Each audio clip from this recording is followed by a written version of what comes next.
Mike Hosking Breakfast, 6 to 9 weekdays on Newstalk ZB. You know, there are two areas where the government has or might have trouble as a result of their 100 days.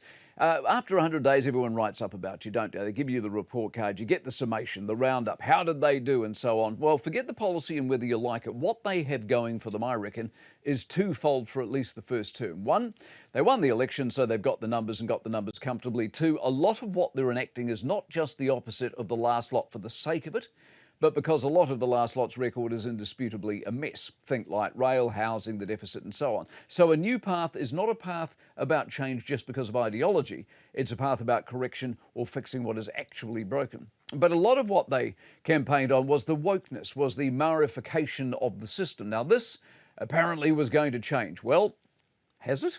Not at the Reserve Bank. They're advertising currently for a diversity advisor, someone to put a Te Ao Māori lens across matters, gender and ethnic pay gap work. Now, as Act quite rightly pointed out, this does not help bring down inflation, which is exactly what they're supposed to be doing, and if you compare them to many other a trading partner, are not doing it very well. Now, it is the very sort of activity that has, well, it was supposed to end.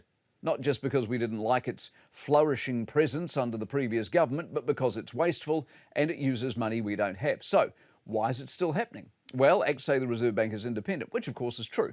But the issue is, in opposition, Act would point this sort of madness out and get easy headlines for it. Difference now is they're actually in government and they can fix it, and yet they aren't. They're offering excuses.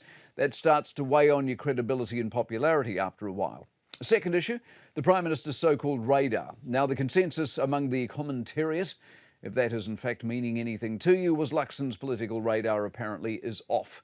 Certainly the weekend's poll showing a crash in personal support would lead you to believe that the $52,000 accommodation allowance was a mistake. There had been no shortage of observations about Luxon looking like he was getting schooled by Peters and Seymour over the last couple of months as well. Now here's the trouble. I don't think it's as bad as they make it out to be, but numbers are numbers, and the poll is the poll, and in this case, observation can very quickly become reality. Trouble is, the government remains popular. In fact, support is growing, and yet support for the Prime Minister is doing the opposite.